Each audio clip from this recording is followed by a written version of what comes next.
Efésios capítulo 3, dos versículos 14 até 21.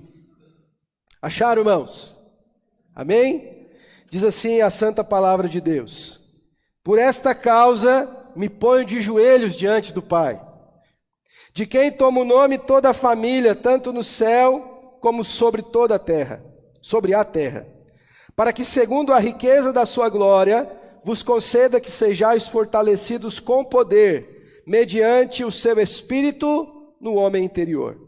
E assim habite Cristo no vosso coração pela fé, estando vós arraigados e alicerçados em amor, a fim de poderes compreender com todos os santos qual a largura, o comprimento e a altura e a profundidade, e conhecer o amor de Cristo, que excede todo entendimento, para que sejais tomados de toda a plenitude de Deus. Vamos o 20 e o 21 todos juntos?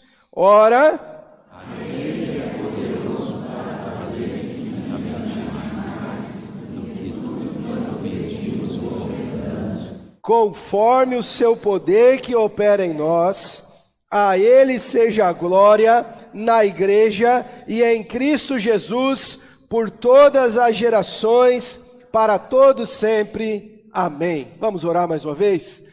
Pai Santo, é a Tua palavra.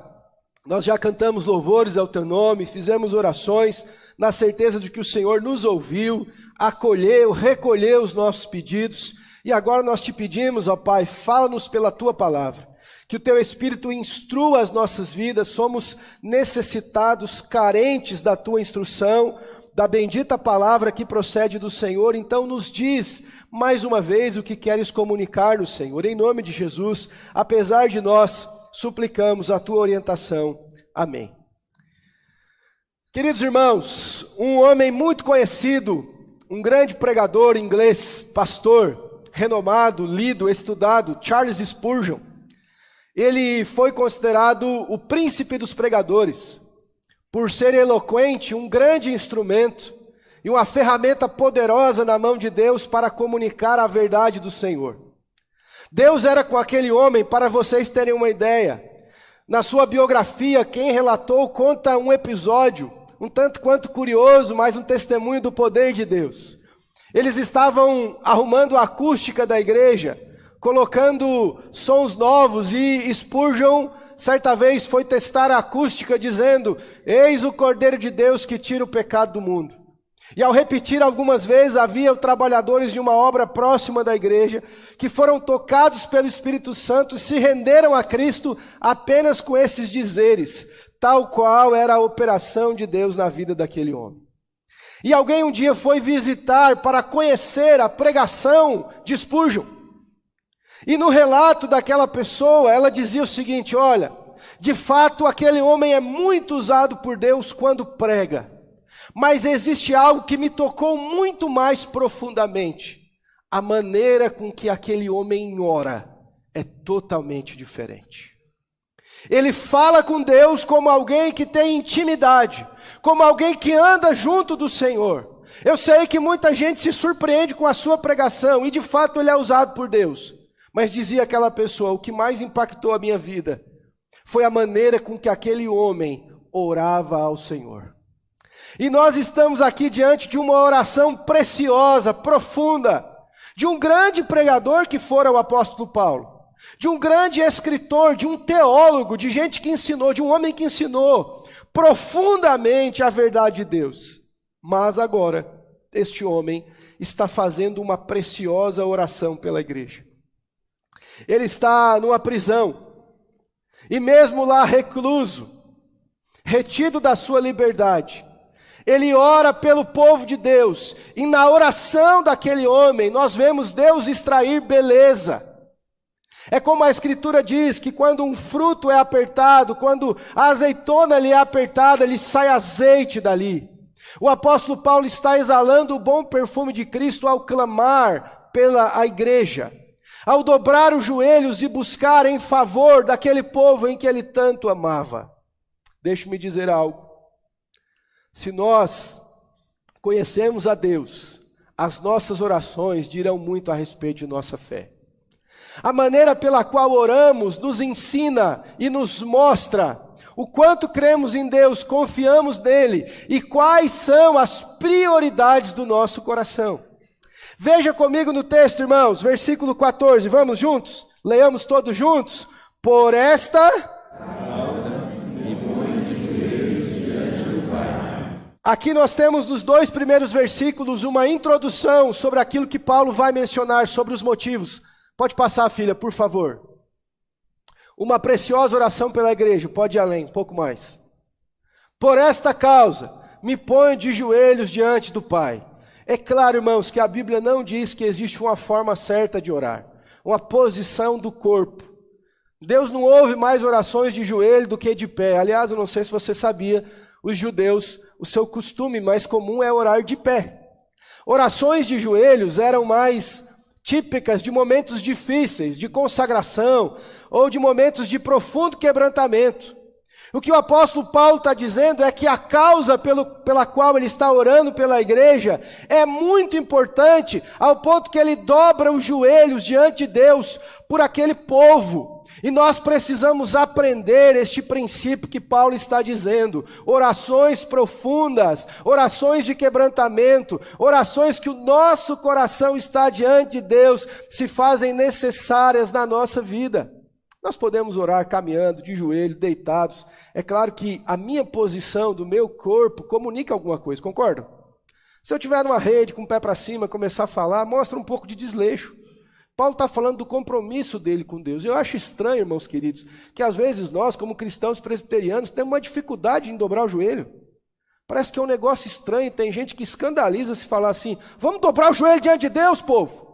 Engraçado que a gente grita, esperneia, celebra o nosso time, grita quando escuta uma canção que Deus nem se alegra com ela, e quando nós somos conclamados por Deus a dobrar os nossos joelhos diante de Deus, parece que a gente se constrange, irmãos.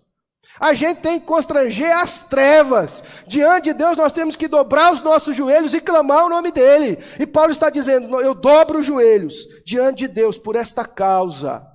Porque o Senhor tem aberto o caminho. Se você voltar no versículo 12 e 13, ele vai dizer que nós temos uma confiança de chegar diante de Deus. Por esta causa ele dobra os joelhos pela igreja do Senhor. Qual a última vez que você dobrou os joelhos por causas importantes da sua vida? A gente costuma reclamar demais, né? Falou para todo mundo, contou os problemas, e não é um erro, um equívoco você procurar conselheiros no Senhor. É uma bênção. Mas às vezes nós murmuramos, reclamamos, lamentamos e sequer passamos um tempo de joelho.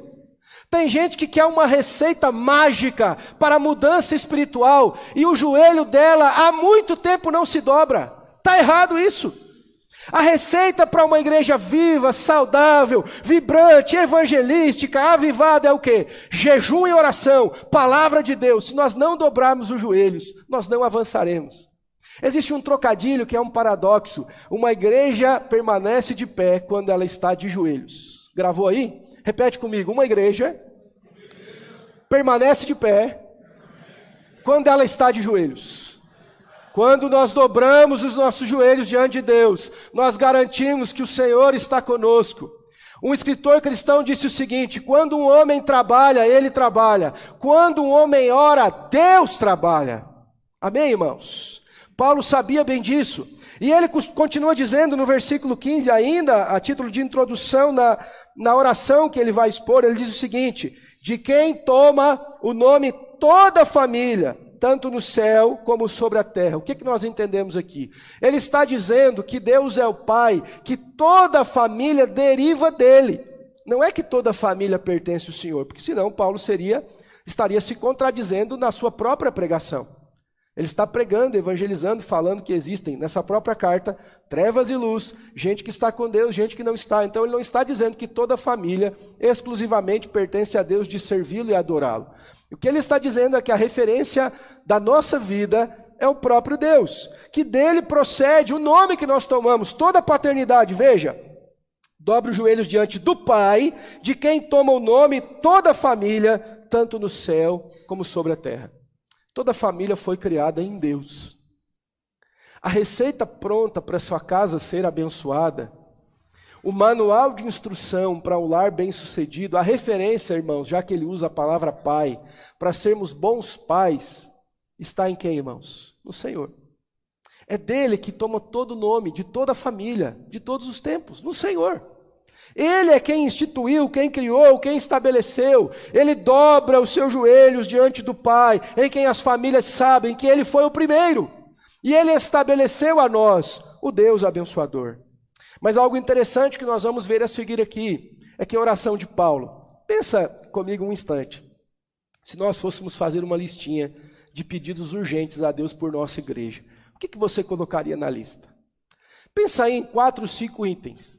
Se você dissesse, igual hoje de manhã eu fiz na EBD, né? Pega uma folhinha, escreva aí, quais os itens que você colocaria na lista por nossa igreja? Quem sabe mais, vive na administração da igreja, tem os seus desafios, talvez pensasse em tantas coisas. É interessante, irmãos, que a oração de Paulo, você vai notar isso comigo, ela é absolutamente espiritual. A igreja em Éfeso tinha os seus desafios, como toda igreja tem. Precisava de recurso, precisava de paz, precisava que Deus calasse os seus inimigos, precisava inclusive que Paulo saísse da prisão, mas a oração de Paulo é imersa em espiritualidade. Ela não é uma lista de compras, ela não está interessada naquilo que Deus pode dar para deixar a nossa vida confortável. Isso não é necessariamente pecado, mas quando estas coisas vêm à frente dos desejos espirituais, você deve acender o alerta, irmão.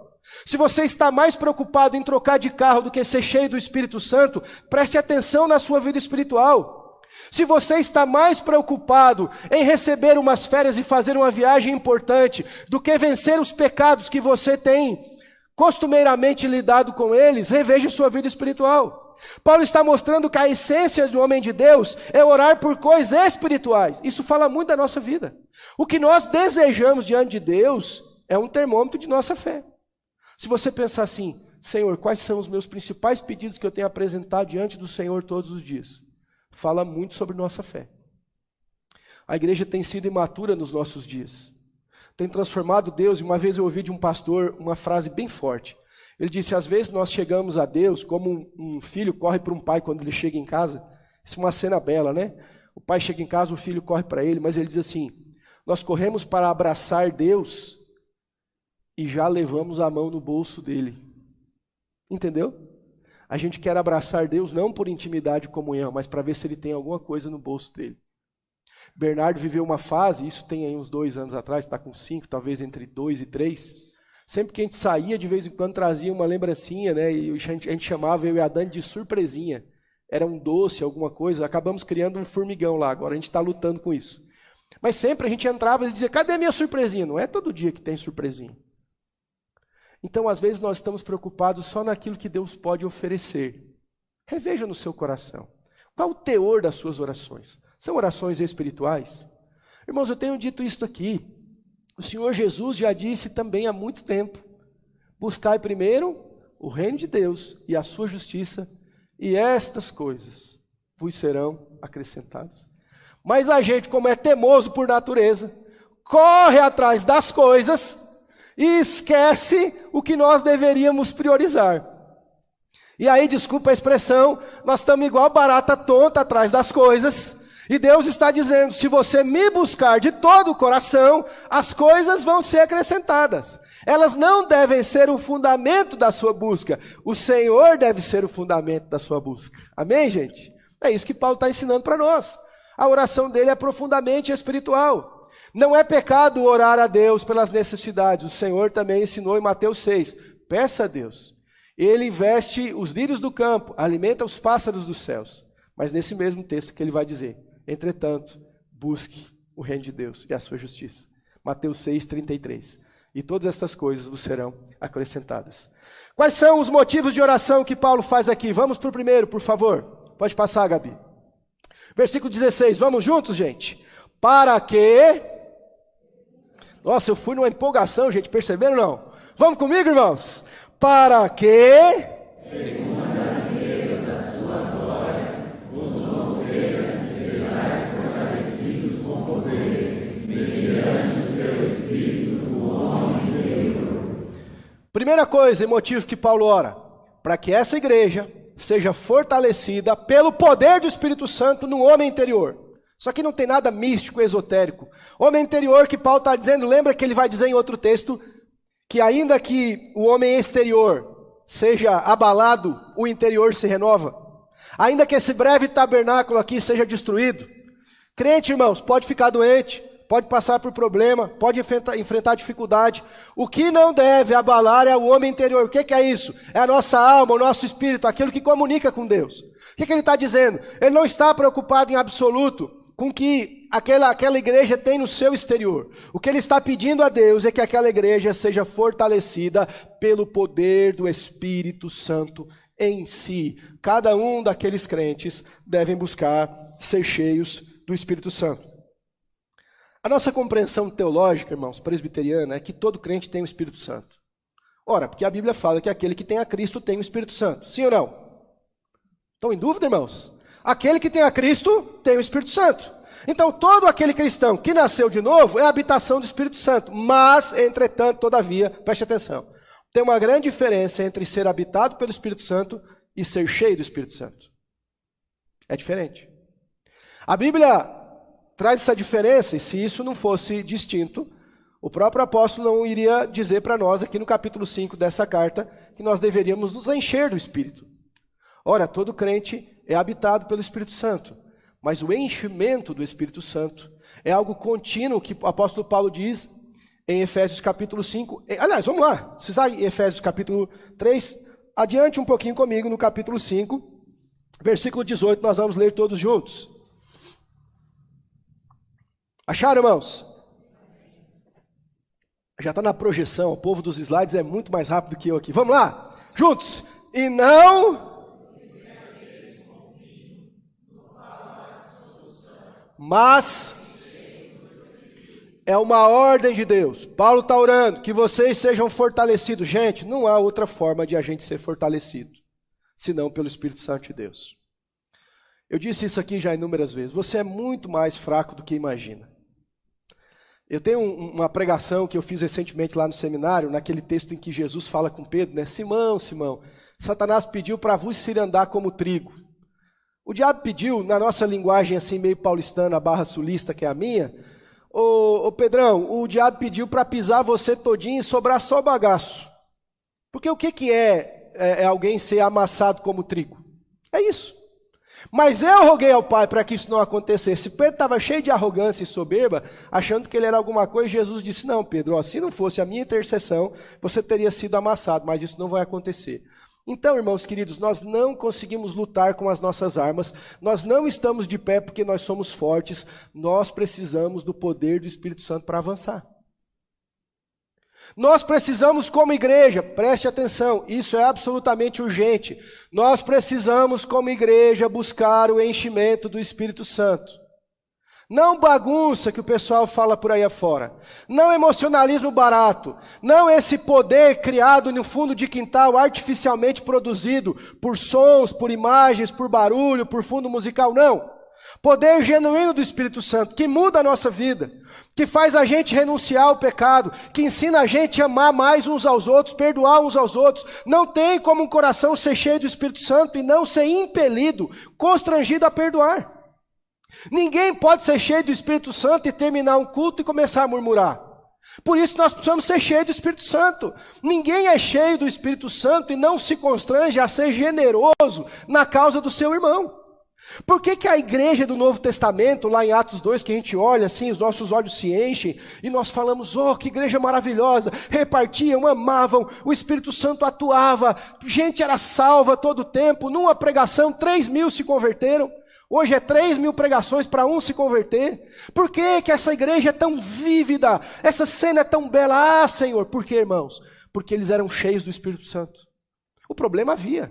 As dificuldades estavam lá. Mas era uma igreja cheia do Espírito Santo. Nós precisamos buscar a Deus. Você precisa orar juntamente com Paulo. Deus, fortaleça a nossa igreja. Encha-nos com o teu Espírito. Amém? Ore pela igreja. Ore para que Deus encha os líderes da igreja com o Espírito Santo. E ele continua dizendo, irmãos queridos, mediante o seu Espírito no homem interior, tudo aquilo que nós temos dentro de nós deve ser afetado, cheio por esta graça, por esse poder do Espírito Santo que habita em nós. A igreja precisa disso. Por que nós somos tão fracos e não avançamos em muitas coisas? Porque nos falta poder do Espírito. A gente não tem ousadia porque falta poder do Espírito Santo. Nós precisamos disso, irmãos. Eu sei que há muita confusão. Eu sei que há muita divergência nessa perspectiva do que é ser cheio do Espírito. Mas o apóstolo Paulo, nesse texto de Efésios capítulo 5, vai dizer a nós que o enchimento do Espírito é adorar, é louvar a Deus, é viver uma vida santa na presença dEle. Urgente, grave no seu coração, nós precisamos buscar poder do Espírito Santo. Alguém disse amém bem baixinho. Urgente, nós precisamos buscar poder do Espírito Santo. Nós precisamos, irmãos, em nome de Jesus. Segundo motivo, pode passar a filha, por favor, que Paulo ora aqui. Versículo 17, vamos juntos? E assim, habite em Cristo no vosso coração, pela fé, estando vós arraigados e alicerçados em amor. Ele ora, segundo motivo de Paulo, é para aqueles crentes, é para que aqueles crentes tenham firmeza no amor de Cristo. A minha fé e o meu amor estão firmados no Senhor. Habite Cristo em vosso coração, não é que Paulo está orando para uma oração evangelística, para que aqueles crentes então passem a ter Jesus. Ora, se ele está falando com crente, e todo crente, não vivo mais eu, mas Cristo vive em mim, é habitado por Jesus, então o que ele quer dizer com habite Cristo? Não é a questão de presença, é de intensidade. O texto original grego não significa aqui que é uma habitação que ora não existia, mas é que seja uma habitação profunda, constante, que aqueles crentes tenham a Jesus e que Jesus exale na vida deles. Essa palavra se refere à intensidade. O texto continua dizendo a nós, arraigados. O que é arraigado? Tem a ver com raiz. O que ele está dizendo? É como uma árvore que tem raízes. E a outra analogia que ele vai usar aqui é como um edifício que tem alicerce. Duas coisas importantes. Lembra no Salmo 1? Que o homem que teme ao Senhor é como uma árvore plantada. Tem raiz lá que está absorvendo os nutrientes, que está absorvendo a água que tem ali, que dá o seu fruto no tempo certo. Ora, irmãos amados, ele está dizendo que nós precisamos ser firmes no Senhor. Se eu disser a você, essa árvore tem raízes profundas, e esta construção tem um excelente alicerce, o que você vai entender como aplicação? Nós precisamos estar firmados. A igreja precisa estar firmada. Por quê? Porque nós recebemos ataques o tempo todo. Nós somos abalados. Hoje pela manhã, a irmã citou aqui, a apostasia já chegou. A apostasia já chegou na igreja brasileira. Tem muita gente negando o que é pecado, dizendo que Deus não se importa com estas coisas. Tem gente dizendo por aí afora, nas redes sociais, que até ateu vai morar no céu. Como se a Bíblia diz que quem não tem o Filho, não tem a vida, está negando o que o próprio Jesus falou. Eu não sou, irmãos queridos, nenhum tipo de avaliador de salvação. É Deus que faz na sua eternidade. Mas o Senhor é quem disse. Quem crê no Filho tem a vida. Quem não crê já está condenado. Não foi ele que falou? Então tem muita gente por aí afora negando as verdades. O que a igreja precisa é estar firmada. Porque na hora que chegar o embate, o abalo, ela não cairá. O Senhor Jesus disse, um bom exemplo para nós, é que quem ouve as palavras dele e pratica é como uma casa que está construída sobre a rocha.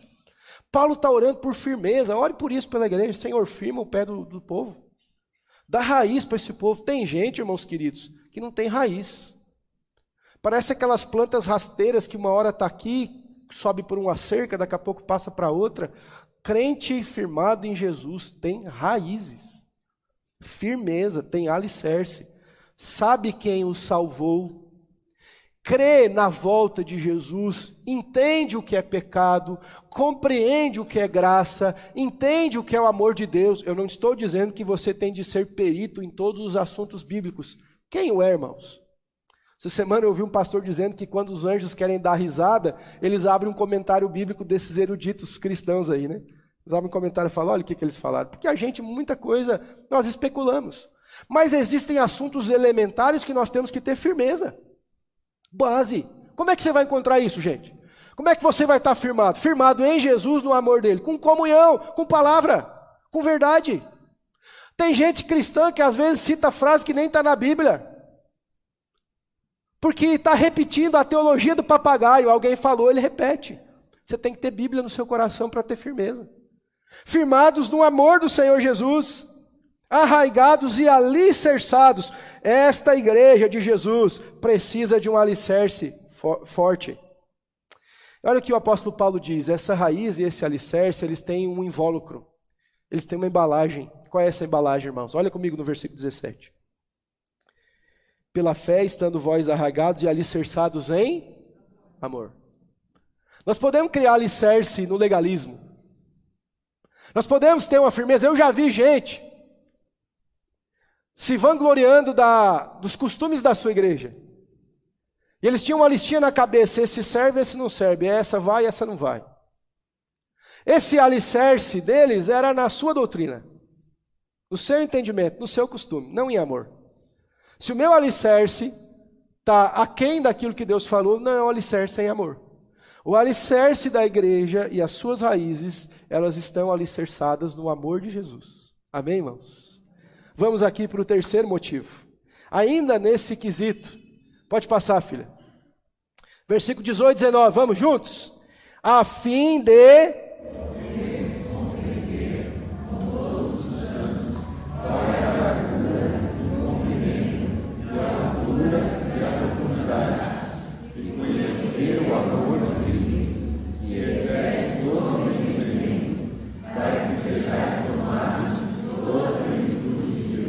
Ele continua falando que além do alicerce dessa firmeza, esses irmãos precisavam de conhecimento e compreensão do amor de Cristo. Quando você lê o versículo 18, muita gente ao longo da história da igreja tentou interpretar de diversas formas. Existe um pai da igreja muito conhecido, inclusive, que ele dizia que esse versículo traz algum tipo de alusão à cruz. Altura, largura, comprimento.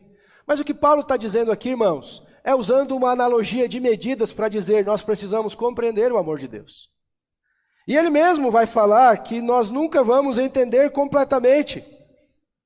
O amor de Deus para nós é uma compreensão que nós temos, em certo sentido, da nossa limitação humana.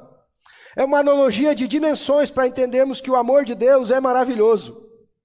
Olha só, um homem de Deus em que eu muito estimo, já partiu para a eternidade, Russell Shedd, ele fala o seguinte, que aqui nós entendemos o amor de Cristo que abrange todos os membros de tribo, língua, povo e nação, como nós lemos aqui em Apocalipse. O evangelho é tão largo que não se pode excluir nenhuma entidade, nenhuma comunidade humana. O seu cumprimento aponta para o tempo, começando no Éden, logo após a queda do homem, e vai até o fim, quando Jesus voltar. Nunca houve nem haverá até Cristo voltar um intervalo na operação poderosa e salvadora do evangelho.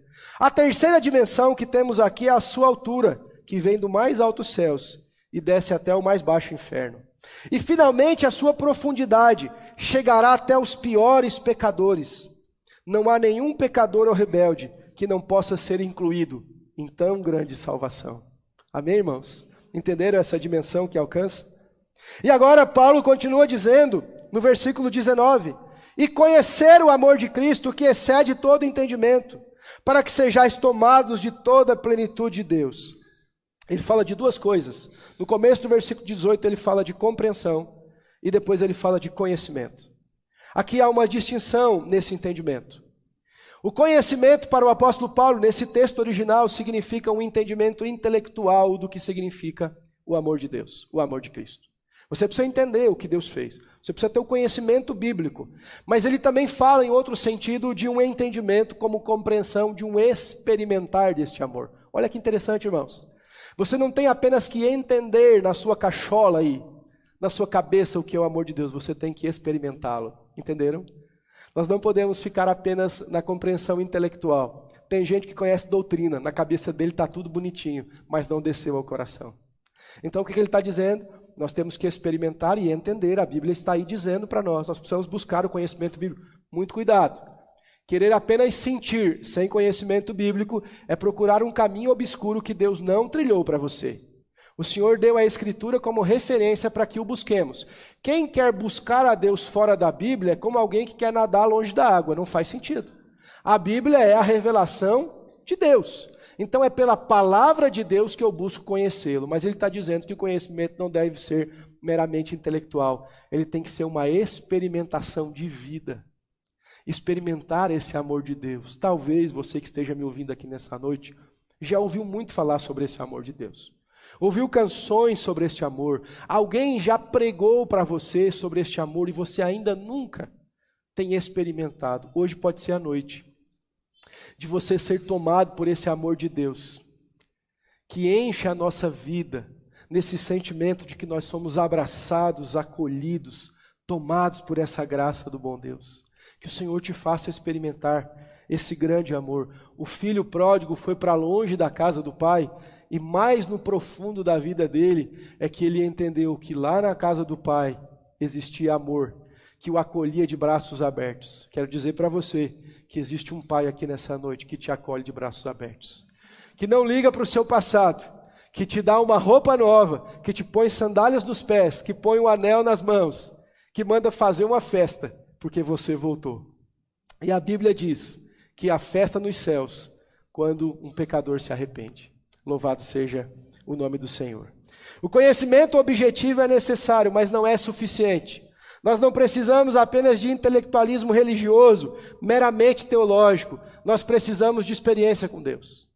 Amém, irmãos? Eu posso chegar para você e falar assim, olha, eu vou citar um exemplo. Eu posso dizer para você, o sorvete de morango é o melhor que existe. E você diz, é mesmo? E eu explico para você o sabor, o que faz ao meu paladar, como eu tanto gosto. Você vai ter uma imaginação de como é. Mas se eu chegar a você, dar para você uma provinha de um sorvete de morango, com aqueles pedacinhos de morango congelado, sabe? Delícia. Você experimenta, qual é a sua experiência?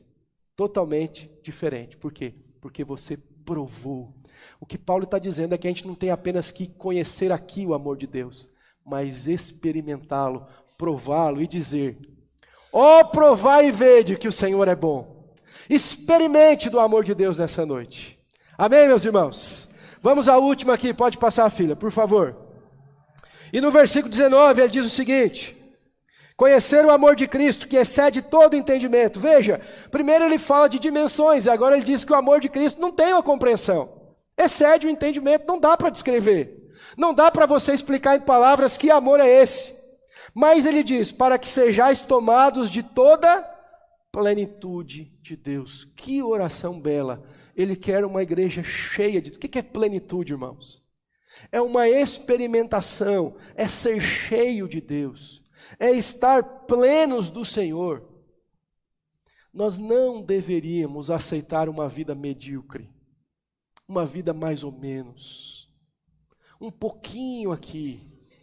Às vezes nós vamos nos habituando, irmãos, de vivermos uma vida no piloto automático religiosa. Nós consumimos, vivemos religiosamente daquela forma assim confortável.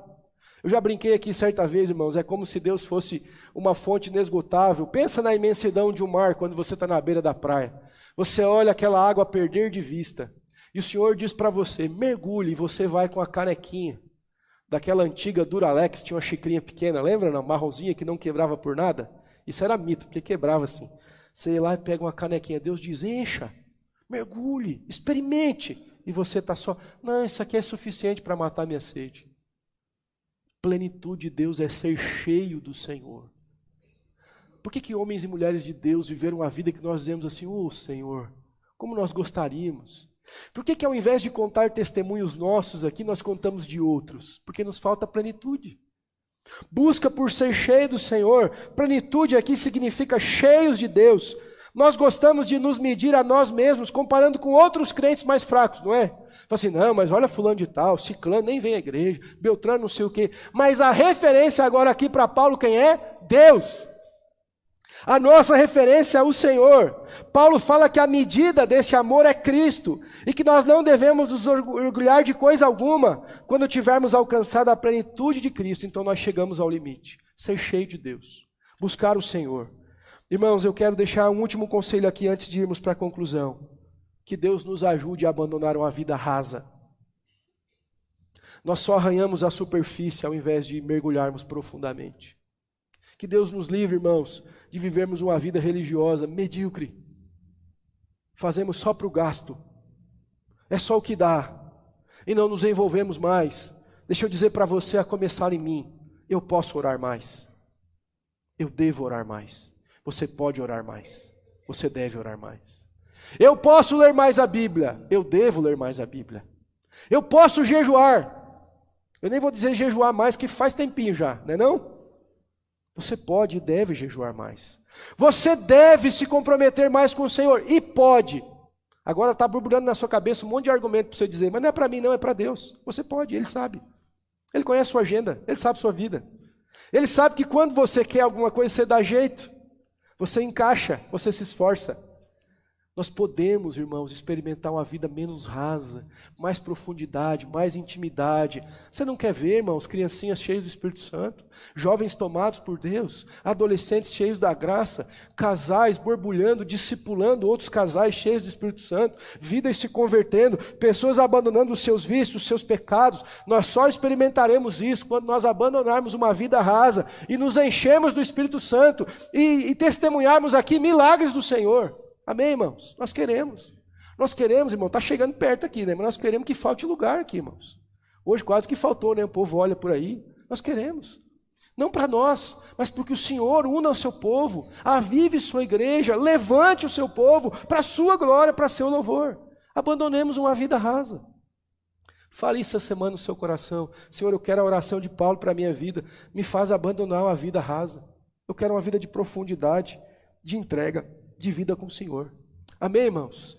E para concluir, Paulo usa esses dois últimos versículos. Pode passar, filha, por favor. Versículo 20 e 21 nós já lemos juntos, mas eu acho que vale ler de novo porque é maravilhoso. Vamos o 20 pelo menos? Ora, aquele que é poderoso para fazer infinitamente mais do que tudo quanto pedimos ou pensamos, conforme o seu poder opera em nós. Quando Paulo conclui a oração, ele encoraja os irmãos. Tudo que orei agora, creia que Ele é poderoso para fazer infinitamente mais do que nós pedimos ou que nós pensamos. O que é que Paulo está dizendo? O Deus a qual oramos é poderoso para responder orações. Amém, irmãos? Ele não é Baal. Elias, os profetas de Baal, está lá no monte dizendo assim, e aí, ora, fala com Baal aí. Grita mais, quem sabe Baal está no banheiro. Olha, Elias era ainda caçoador. Paulista diria zoeiro. Elias está lá, ora mais, quem sabe Baal está no banheiro. Mas quando nós oramos a Deus, nós sabemos que Ele ouve as orações e que Ele é poderoso para respondê-las. Você pode apresentar as suas queixas a mim ou a qualquer outro irmão. O máximo que nós podemos fazer é ouvir, mas nós não temos poder de resolver os seus problemas. Agora, Paulo está dizendo que Deus não apenas ouve, mas Ele é poderoso para fazer. Louvado seja Deus. Infinitamente mais daquilo que nós pedimos ou que nós pensamos. Veja que interessante, irmãos. Existem orações que não são de palavras, são de pensamento. Você já orou só com lágrima? Você já orou chorando? Sem dizer uma palavra. E John Bunyan, o autor do Peregrino, dizia o seguinte: na oração é melhor um coração sem palavras do que palavras sem coração. Então o que é que Paulo está dizendo? Ainda que você esteja pensando agora aí no seu lugar, irmão, você não falou, Deus já ouviu. Deus já ouviu a sua oração, se você fez com sinceridade diante dele. Deus atende o que a gente pensa, o que a gente pede. Deus tem o poder de responder. E sobre tudo que Deus fará, sobre tudo que nós apresentamos diante dele, existe algo que o nosso coração deve sempre entender e concluir. Versículo 21. A ele seja a glória, na igreja e em Cristo Jesus, por todas as gerações, para todo sempre. Amém. Ao Deus que responde orações, seja a glória para sempre. Nós não sabemos se Ele fará tudo o que pedimos. Nós não sabemos quais serão as suas respostas. Mas a certeza que nós temos, Ele sempre trabalhará para a sua glória e para seu louvor. E um coração maduro entende que, ainda que Deus não responda a meu gosto, Ele faz para a sua glória, e eu o louvarei em todo tempo bendirei o nome do Senhor. É isso que Paulo está ensinando à igreja. Tem gente que acha que oração é mandar em Deus. Eu já vi tanta coisa hilária e absurda da pessoa falar assim, determina, ordena. Um pastor um dia disse, irmão, você não determina nem na sua casa. Chega lá e fala para sua esposa assim, hoje não quero frango não, pode fazer um bife. Determina nada. Esse pastor dizia de forma engraçada, mas era uma ilustração importante, nem no seu cachorro você manda. Você quer determinar a Deus? Da onde que Deus vai sujeitar os nossos caprichos? Eu já vi gente falar, sacode Deus do trono com o teu glória. Da onde, irmãos? Você acha que Deus precisa de nós? Eu não estou dizendo que você não tem que adorar e exaltar e glorificar o nome do Senhor. Mas entender que nós somos servos na presença daquele que tudo é, que tudo domina e controla. Aprendamos com Jesus. Todavia seja feita a tua vontade. No Pai Nosso, Ele vai concluir, seja o teu, seja o domínio, a glória para sempre. Amém. Tem aquela canção inspirada em Romanos 11, que pode ser uma estrofe para a gente concluir, que diz assim, porque dele, por ele, para ele são todas as coisas, porque dele, por ele, para ele são todas as... A ele a glória. A ele a glória.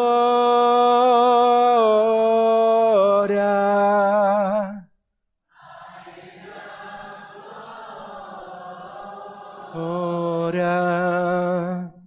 A ele a glória. Para sempre. Amém. Que assim seja, meus irmãos. Louvado seja o nome do Senhor. Fique de pé para que nós oremos juntos, suplicando a Deus que nos ajude.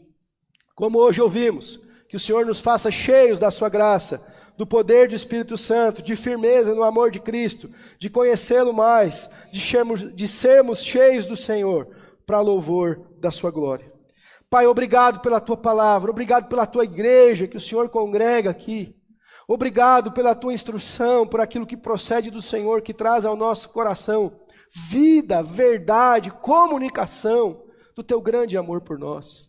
Pai, nos ensina a orar mais, nos ensina a orar orações espirituais, nos ensina a dobrar os nossos joelhos diante do Senhor. Levanta, Deus, um grupo de pessoas que clamam, que buscam, que se inclinam, que não se constrangem a dobrar os seus joelhos diante de Ti. Oh Pai, nos ajude que essa igreja seja uma igreja quebrantada diante do Senhor. Nos dá firmeza no Teu amor, nos dá firmeza na Tua verdade, nos dá amor uns pelos outros, nos dá busca por sermos cheios do Teu Espírito. Ó Deus, afasta de nós uma vida rasa, uma vida religiosa medíocre, que o Senhor diz que nós somos, na Tua palavra, para aquela igreja, nem frio nem morno. Dá-nos graça para que andemos contigo em envolvimento de verdade e de vida. Desperta pessoas, Senhor, para um nível espiritual de profundidade, de compreensão do Senhor, de envolvimento contigo. Olha para criancinhas que estão agora nas suas salas, as encha com o Espírito Santo, Jesus. Levanta ali pastores, missionários, gente comprometida com a Tua obra, que o Senhor há de levantar. Olha para os nossos adolescentes, Senhor. Desperta alguns deles aqui, Pai, no nosso meio. Faça que os abandonem, Senhor, os desejos da mocidade, da adolescência, e os chama a Ti, os chama ao lugar secreto, ao quarto de intimidade, de comunhão com o Senhor, a honrarem os seus pais, a amarem as suas famílias, a romperem com os pecados. Levanta jovens cheios do Espírito Santo, Senhor, que experimentem um nível de busca, que dobrem os seus joelhos, que gastem a sua vida aos seus pés, do mesmo modo com casais, com adultos, com senhoras, com senhores. Enche essa igreja do Teu Espírito Santo, nos ensina a buscar a Tua face, a jejuar, a clamar por Ti, a nos envolvermos na Tua causa, a pregarmos o amor do Senhor. Pai, em nome de Jesus, se conosco e nos ajude e nos abençoe, Pai. É a nossa oração. Amém. Recebam a bênção, irmãos. Que a graça excelsa e maravilhosa de nosso Senhor e Salvador Jesus Cristo, que o amor de Deus o Pai, que a santa comunhão do Santo Espírito de Deus seja com todo o povo do Senhor, agora e para todo sempre. Amém.